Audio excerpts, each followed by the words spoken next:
Welcome. I'm Hope Warshaw, dietitian, diabetes educator, author, and nutrition editor of PresentDiabetes.com.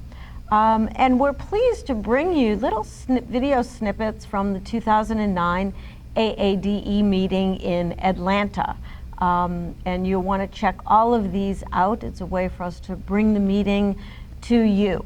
So I wanted to welcome good friend and colleague Lorena Drago. And tell us a little bit about what you do in the world of diabetes for starters. Okay, I'm a dietitian as well, certified diabetes educator in New York, and I'm also owner of Hispanic Foodways. We create culturally competent patient education materials. We develop programs. Wonderful. So what was the title of your talk, which I guess you delivered this morning? Yes, I did. We focused on type 2 diabetes prevention in minority youth, mostly African Americans and Latinos, and how to revert those trends. I just want to share a statistic that I just heard from Mayor Davidson, who's well-known, past president of American Diabetes Association, done a lot of work in California.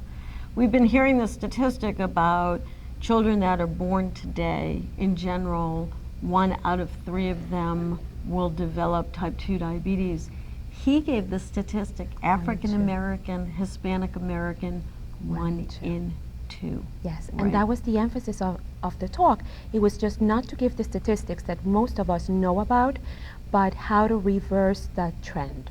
What influences a Hispanic or an African American youth in making the choices that they make. So how to bring it about what influences them and whether we can help to address the cultural barriers, the perception of obesity, and how can we implement very practical ways to do so. And we learned that integrating the family is essential because most of the teens, family effort. Exactly, and most of the teens get their health information mostly from their parents.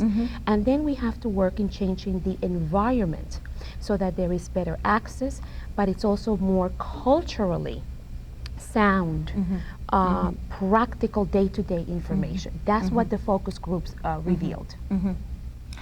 I'm actually heartened of late, I'd say the last year or so.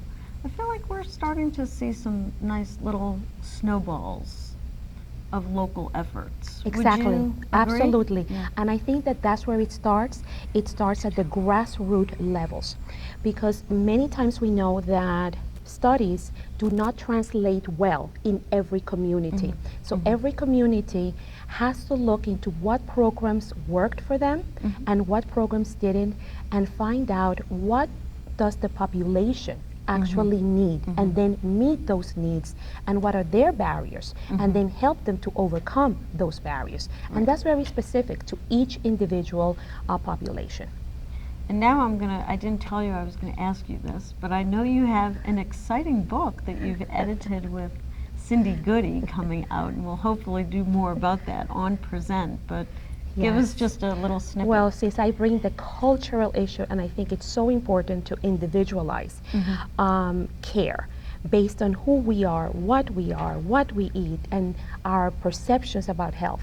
So this is a diabetes care and education group, an American Dietetic Association's effort.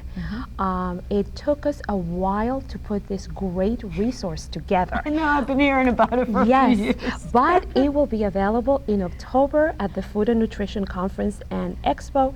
And the book focuses, it has 15 chapters of different ethnic, religious, and also regional aspects of diabetes care and how to manage. So I think it's an excellent tool for any healthcare professional that wants to work or works with a certain community, and they need to know the health beliefs, foods, likes, dislikes, etc. Well, Lorena, I could talk to you all day. We need to end. I would encourage people to go to the PresentDiabetes.com website and listen to 2 wonderful lectures that Lorena has provided. and I know that we'll do more with Lorena over time. So thank you again. Thank you so much.